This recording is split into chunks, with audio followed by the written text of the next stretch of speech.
So this is Neil Peart, the drummer from Rush, the greatest drummer that's ever walked the earth. Mm-hmm. And he wrote all the lyrics for almost every single Rush song, at least the ones since he joined the band in 1974. And he's passed away a couple of years ago. You have cancer? Yes.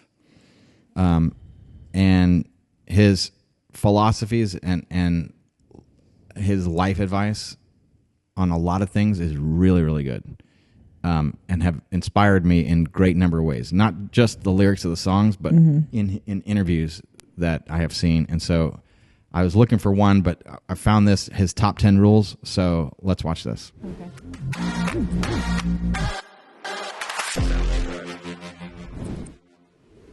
You know, I don't take for granted that people just admire what we do, so whatever we do, they'll admire. Brilliant. Mm-hmm. In show business, you're only as good as your last show. And when they retired in 2015 because he was having issues. He had cancer. They couldn't announce it. The other two bandmates knew, but he wanted to go out on top, playing at his peak performance. They played a 3-hour show. He's like 60 or 70 years old, late 60s and 70s. And they played perfectly, magnificently, amazingly, every single show. And one of the things that when they were younger, on one of their early shows, a concert promoter took them out to dinner, and they almost made it back late to the show. They were on time, but it was almost. So now, the day of the show, they're at the building the entire day. They never leave the building because the show has to go on, and they've always been letter perfect every single time on their starts. When people talk about boredom, for example, I can honestly say I've never been bored for a second in my life. He was extremely prolific reader. One of the reasons why they asked him to start writing the lyrics is Alex, the guitar player, goes, "You read a lot. Do you think you could write lyrics?" Mm-hmm. And that's why if you read a Rush song or Rush lyrics, they're phenomenal. They're brilliant. There's these amazing epic stories that are told in them. Mm-hmm. And there's a lot of different obscure references like Absalom from the Bible. And just you can tell that whoever wrote this song is magnificently well read. Mm-hmm. But I've always found another way not to be. If you name any band from kind of the mid-'70s, we probably opened for them. You can't get together. That's another thing is they played multiple gigs a day often, or at least a gig a day. They would do like 350 shows a year. Oh, wow. For that's years. A lot. Oh, they're the most prolific band in history of playing shows. I don't even think the Grateful Dead, when they were touring around and doing that, I don't even think they came to it. A phenomenal number of shows until in the late 90s, around I think it was in 97, Neil's wife and daughter were killed. Oh, gosh. Or wife died, something, but he had a big personal tragedy, and then it happened to him again. There was another death, and so there's these two phases where Rush they thought both times that this is over and it just is what it is, but then they came back and they made 3 albums since 2000. Prior to that, like for example, in 1981, I think they made 2 albums. They were touring all around and prolifically writing music. If you're a musician, that's why they're referred to as the musicians.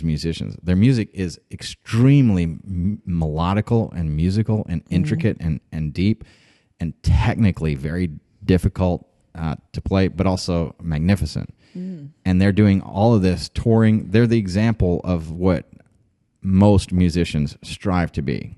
And most all of them know we're falling short of these guys. They're also the nicest guys in the world. They're Canadian. They're very polite. Just brilliant. Very good role models. With 3 people and say, well, we want to have a career spanning over 20 years and have a really loyal audience. And here's the plan. Yeah, here's the plan. When people come up and say something like that, you influenced me to play drums, I say, apologize to your parents for me. I stop. So the other thing about it is he's very, very socially recluse. he did not like being famous, didn't want to be famous, liked the performance, enjoyed the accolades and the actual doing of it. But when people would come up to him like a celebrity, it just made his skin crawl. But he may even say it in here, but when people would come up to him and meet him as an equal, then he wasn't shy or recluse at all. And he wrote a song in 1981 on the Moving Pictures album, third track, called Limelight. One of the most famous lyrics that he's ever written is, "I can't pretend this stranger is a long-awaited friend."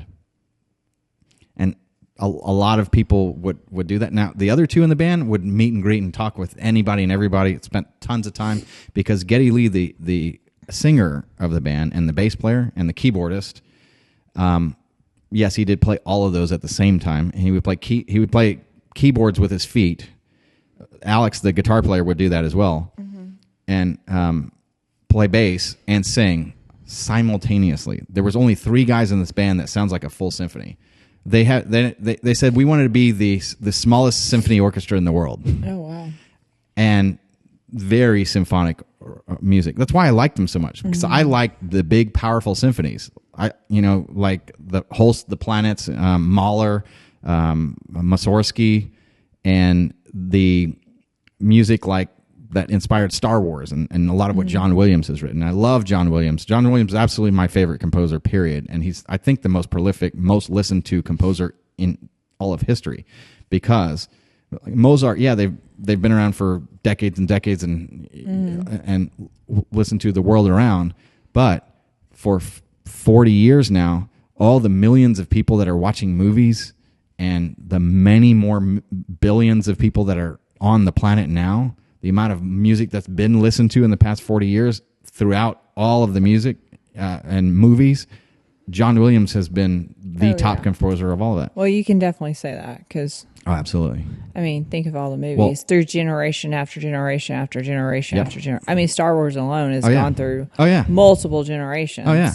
What, like close to 60 generations now? And their style of music, it has that full symphonic sound that I loved. And me being a trumpet player, and then when I discovered them in 1991, their album from 1981 that I thought was a brand new album that came out, I was just fascinated in Moving Pictures, which is their best album out of all. They have some really great albums, but especially that one. Yeah.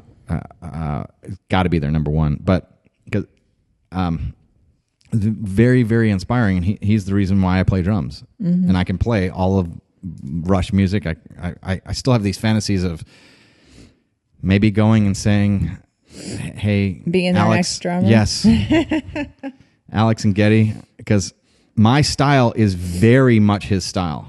I sound and I just have a very good understanding of him, and no matter what other music that I would play, I very much understand the style like he played, which was also, though, very diverse. He's got some different styles in different periods. I stopped reading reviews long ago, because if I believed the good ones, I'd have to believe the bad ones. It's a good point. Isn't that brilliant? Mm-hmm.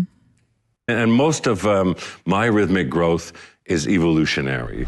He's a Canadian-American musician and author. He's best known as the drummer and primary lyricist for the rock band Rush. He's received numerous awards for his musical performances. He's Neil Peart, and here's my take on his top 10 rules for success. Number 2 is my personal favorite, so I'm curious to find out which one you guys like the most. So are we.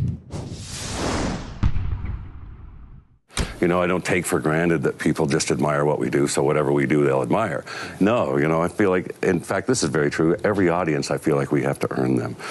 And you have to earn them every single time and every single night. Yeah. You know, that we have to earn versus their being arrogant and thinking you're the best. Well, and you know, I've heard about David Copperfield, and the commentary is totally just mailing it in. Mm-hmm. There is no one on this planet that will tell you that Rush has ever mailed in any show ever.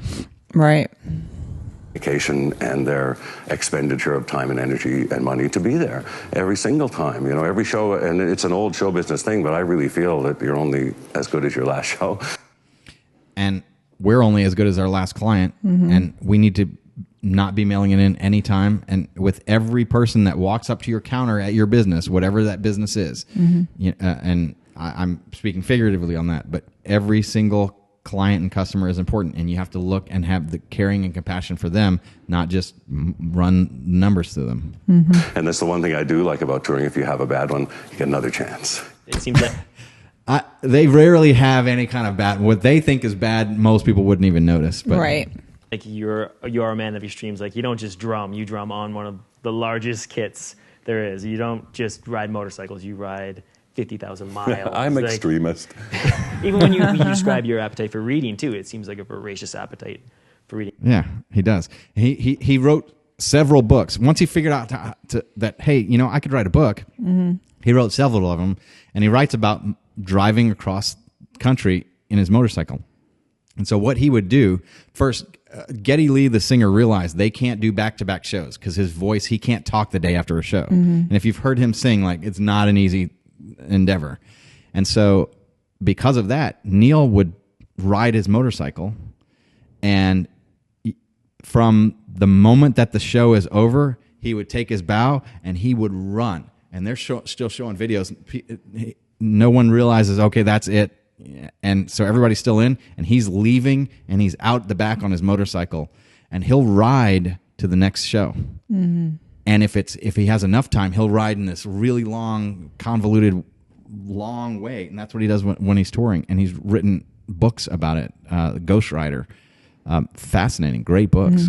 Being like, I guess is that what got you where you are as a drummer? Even I would expect that it all comes down to a kind of restlessness, because when people talk about boredom, for example, I can honestly say I've never been bored for a second in my life, but I've always found another way not to be. And like if I have to go to a medical appointment, I'm like, I bring a book with me, so that waiting is not going to be a hardship. But the early days of touring, when all that dead time was hanging on me, reading, portable, useful, nurturing, all that stuff. So I think I combat.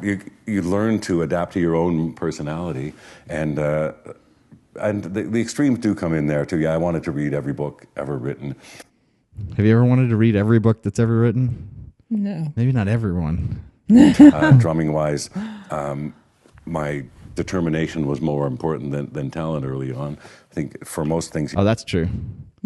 Because you have some talent, but I remember it was just, I'm just going to stay here until I learn this, and I know for sure I'm going to learn this, and I'm going to play it perfectly, and I'm going to make sure I'm playing it perfectly and musically, and that this really sounds good, and I'm going to pay really good attention to it. You do have to have a bit of a knack, but I had to work so hard to learn so many things, but I was relentless in terms of determination. And with traveling, when I've got a day, I'm tempted by what's the most excellent thing I can do, which might... That's a great rule. What's the most excellent thing that I can do today? I have many a times gone, what am I going to do today? And then I go, oh, what would Neil do? He would say, what's the most excellent thing that I can do today? And that's the choice that I will make. Might be way too far, way too long, but I'm going to go for that because it's the most excellent thing I can do. And with writing, it just seems unstinting in the same way, because I just kind of know when I've done my best on it, and maybe an editor can help make it better, and maybe somebody else could have written it better, but I have a good built-in sense of this is the best I can do. I'd kind of... Number 3, get out of your comfort zone. This one's a good one. Accepted the definition and applied it myself. Yes, I'm a compositional drummer. And then in the same breath, I went, wait a minute, I want to be an improvisational drummer, So I also pushed myself out of my comfort zone. And even my solos in the past were always improvised over a carefully structured framework, but I wanted even that to be freer. To say, okay, it's a performance in front of people, so it's not going to be like just coming here and playing for a couple hours for myself. It is a performance, and I want it to have a certain standard of repeatability, so that it's going to be satisfying for me and for the audience every night. So that's a hard line to walk too. Right. But I did work over the course of the tour, achieved that, and I think we did 44 shows on this first part of the tour in this summer and this fall. And towards the end, I was getting so outside. I remember I thought one day... On some of his tours, he on his last one, he was in so much tremendous pain because he didn't want to lose the thing about the tour that he liked the most, which was the motorcycle rides in between. Right. He didn't want that to be taken away because the other two guys fly. And he got a foot infection, and he's having to play bass drum and drums with this. And at one point, Geddy Lee, the singer, saw and realized how bad this infection was.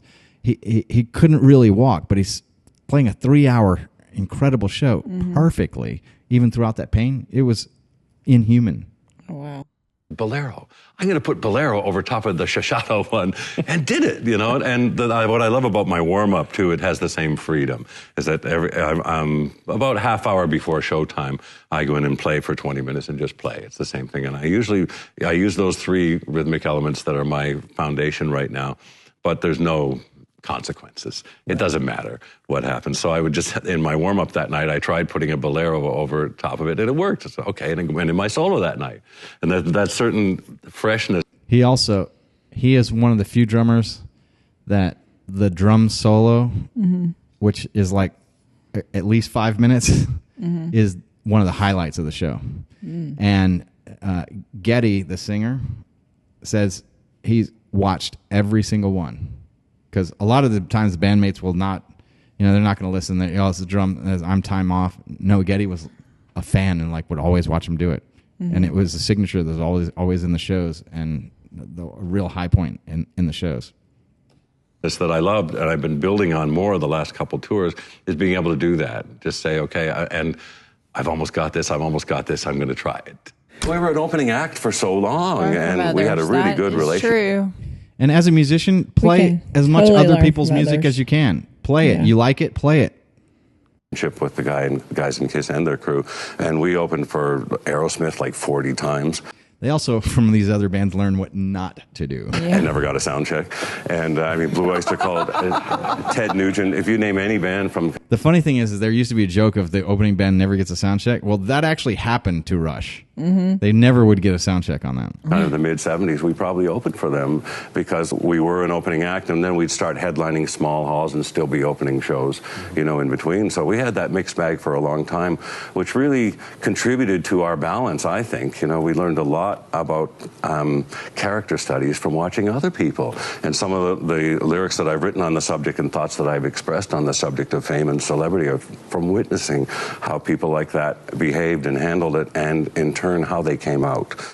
This is one of the most important lessons. If you're a celebrity or you're getting any kind of fame or fortune, you can learn so much from how Rush, the musicians, handled it and how they remained to be still really good, humble, normal, regular people, as opposed to somebody that's totally full of themselves. And they had the stuff. Oh God, did they have the stuff? Could they have been? But it's also one of the things that endears so many people to them is because they handled fame extremely well. Neil Peart is the drummer, of course, with Rush. 30 million albums sold. It is quite incredible. Over 22 years. This is a fixture on the Canadian landscape. Do you have any understanding why? No, it's an often asked... of course you're talented and good, but... Well, no, obviously we know... that helps. That's not enough, even were it true. But it's an often asked question, and one which no one knows the real answer. If they did, they would bottle it and sell it to all aspiring young musicians. We're trying to bottle and sell it to you right now through the podcast. Actually, we're giving it to you. But obviously, we're glad that it's so, but you can't get together with 3 people and say, well, we want to have a career spanning over 20 years and have a really loyal audience. And here's the plan. Yeah, here's the plan. So we just did what we thought was right, made music that we liked, and hoped that other people would too. And so far, that's been the secret formula. Inspiration. Infect people with your fire. That's what we're trying to do on this podcast too. Are we doing a good job? I don't know. Not as good as your son's doing on his. I think is the rewarding thing. And when people come up and say something like that, you influence me to play drums, I say, apologize to your parents for me. And music is certainly about sharing your enthusiasm. And the nature of Rush is we love our music, and we hope other people will like it too. 17 hours. The name Rush helps in sharing enthusiasm. Yeah. There's nothing calculated more than that about it. And in the writing too, these are things that I was moved to write about and to craft carefully enough that I hope I can share with a reader. And one of his best things that I've ever heard him say, and we use this, and you probably have heard me say it, is demonstrate that care has been taken. In everything that you do, demonstrate, because you got to earn your audience, and you want to demonstrate that care has been taken. Right. And if you do infect them with your fire. Oh, that's good. Enthusiasm. The literal meaning of enthusiasm is infected with the God. And if you can share... Again, very well read. That God of yours, that fire of yours, to light someone else's, that's a great thing, too. He's lit a lot of fire. We talked about the magazine. I said you were you're the best living drummer. There's another poll that brings your lyrics into question. How did you feel when you read that? I mean, this is the late 90s version of don't read the comments online. Yeah. Stay off of Twitter, things like that. Well, they said that you weren't a very good lyricist, but I'm sure that obviously people disagree with it. But when you read that, how do you feel? Yeah, you can't help but be stung. I don't think anyone that I would want to know would be above that, and it's actually a beautiful illustration. Another author, Tom Robbins, I was always a great admirer of his novels, and I loved the way they kept getting better and more adventurous every time. And there was one of his, I think it was Skinny Legs and All, that there was just a scathing review in the New York Times by a moron. Well, so that still happens. I got angry about it, and I wrote to Tom Robbins and said, look, as a longtime reader, I just want you to know that your readers are more than satisfied, and I love the way you keep progressing, etc. And he wrote me a really nice answer and said, I stopped reading reviews long ago because if I believed the good ones, I'd have to believe the bad ones. Right. And I took that so to heart, and I never read another review. Well, really, brilliant. It is. I tend to write for a general reader, and in the case of this book, certainly I was writing for someone who doesn't know anything about Rush or rock or motorcycling. All 5 of his books are travel-related nonfiction. Huh. Or any of that, and I figure it's my job to make it interesting as the other travel writers that I admire. And in every case, it was easier with when I'm writing about bicycling in Africa, then it's obviously not a Rush book. He's one of the reasons in his diverse interests, or one of the reasons why I feel much more relaxed and easy about pursuing whatever interests that I have. Whether it's the shotguns or learning languages or traveling the world or whatever it is that I'm interested in, different music things, because of watching him and seeing from him and being inspired by him, if there's anything that I've learned from that is you can do all of those things. Mm-hmm. When I'm motorcycling around the U.S. or driving and listening to music, it was about music, but it really wasn't about me as a rock drummer. And this time I used all of the same approaches of my ideal audience, someone who's curious and intelligent about stuff, but again, doesn't there. I like that he's also found the paradigm for his ideal audience, which is curious and intelligent about things. Necessarily know anything about my... And honestly, most of the Rush fans that you see are curious and intelligent people. Preoccupations. Right. So I was very clearly writing for that imaginary audience in the same way that songwriting is for an imaginary listener, or even when I'm rehearsing for a tour, it's for an imaginary audience that I'm gearing myself up. So there's that kind of, it's an ideal sense, but it's also based on what I would expect from when because I love reading travel books myself and other people's experiences. It's a good point, and most of... Find your inspiration. My rhythmic growth is evolutionary, so that what I've worked on grows into something else, But there have been the odd time that I would call epiphanies like that. And there's a rhythm that I used a lot in the late 80s or so, Nigerian music, West African music, with slightly displaced accents in it. And I heard that. I was in a village in Togo in West Africa. On your 10-speed? Traveling by bicycle. Right. Yeah, he started out on a bicycle, then he went to a motorcycle. Okay. And I heard this rhythm echoing across the valley. And it was just 2 drummers with hand drums playing it. And it engraved itself on my mind. It became a huge influence on me rhythmically after that, because... I wish he would have laid that rhythm out separately so we know exactly which one that is, because there's no telling. It's probably in Mystic Rhythms, which was a album in the late 80s, Power Windows. I'm certain that inspiration was there, but I'm so hungry for what that was, and we'll never have it. I'd been listening to King Sunny Ade, was a pioneer of Nigerian pop music, and a certain rhythmic accent syncopations that it was based on, that I was very influenced by at the time. And then this other rhythm that I heard that time in Togo was from that same heart. I guess we'll have to go to Togo and see if there's 2 guys out. And the music that I heard, it lodges itself in my brain. It engraves itself in there. I've had that happen a lot. And And then that becomes something special. And those are rare, I think, when you're suddenly hit by something that's that strong.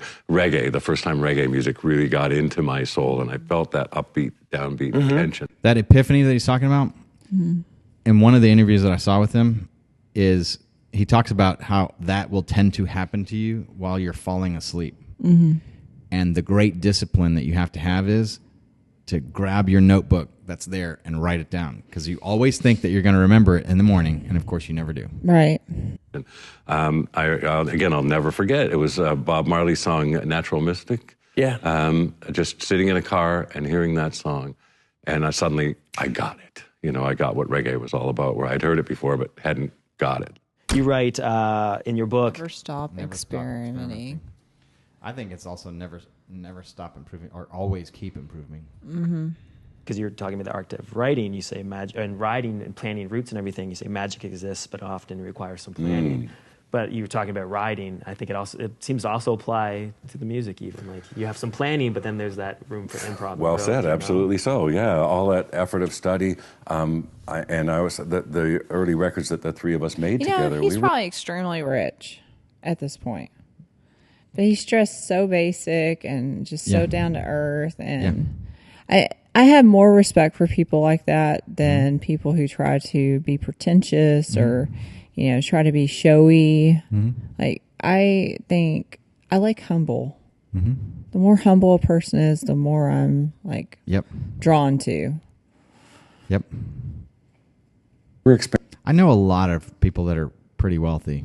And I completely agree with you about the ones. If there's they're something just about people, someone who's just humble, and it isn't flashy. Never be full of yourself. Yeah, isn't flashy. Who, they care about people. They don't want to make someone feel uncomfortable. There's just something about a person that is like that.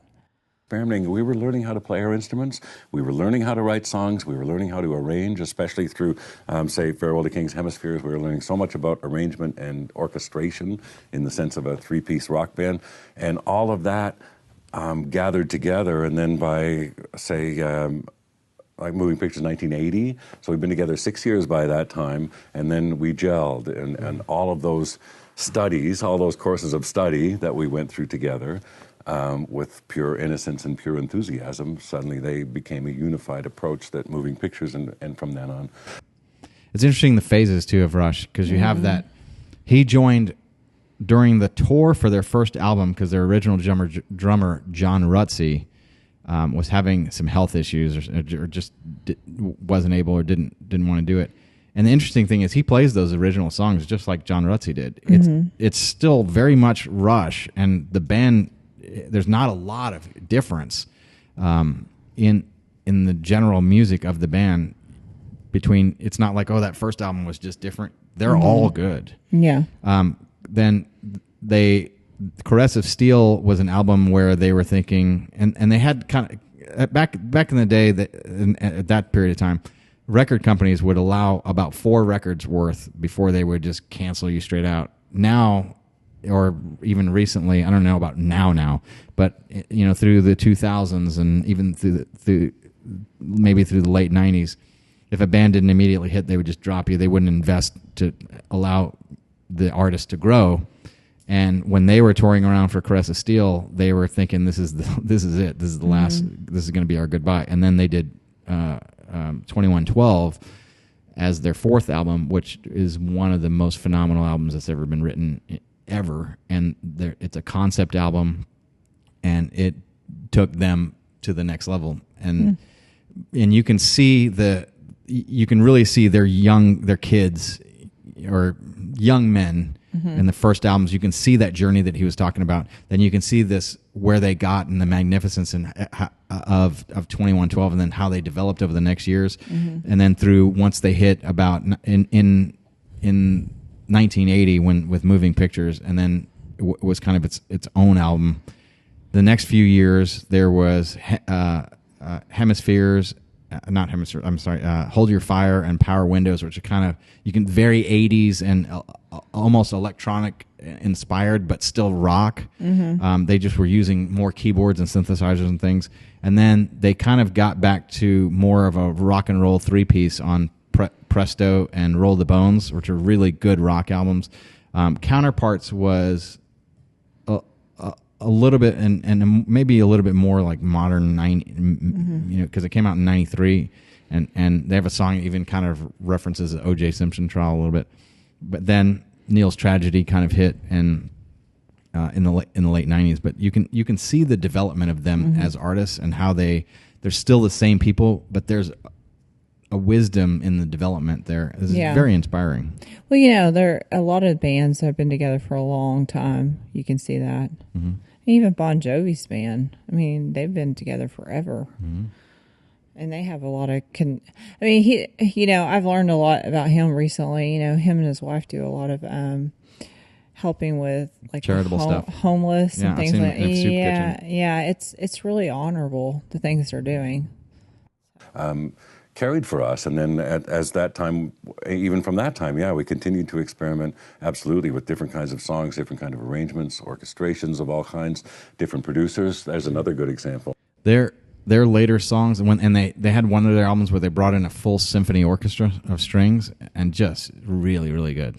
You can get comfortable working with the same producer, and some people do their whole career, but we always felt we wanted new brains to pick and new criticisms, One of the reasons why I've gone through and have different coaching programs as a business coach, as a business person, and as a law firm owner. That's why we've gone through these different cycles. Enthusiasms. Well, he's saying they do the same thing. Yep. That's just with music. A lot of what they do are inspirational, and you can take a lot of what Rush did into your business. They're a great group to study. Just not being a musician, you're a business person too. I mean, that's a business in itself. Oh, absolutely. You know what he's talking about here. If you approach your business this way, and they did approach it as a business, they had to cancel one show because Alex broke a finger. Yeah. And I don't think they missed in 40 years. I don't think they missed 3 shows. They may have. It's pretty inspiring. Yeah. Thank you so much for watching. You're welcome. Thank you for watching. This is the Larry Dana Show.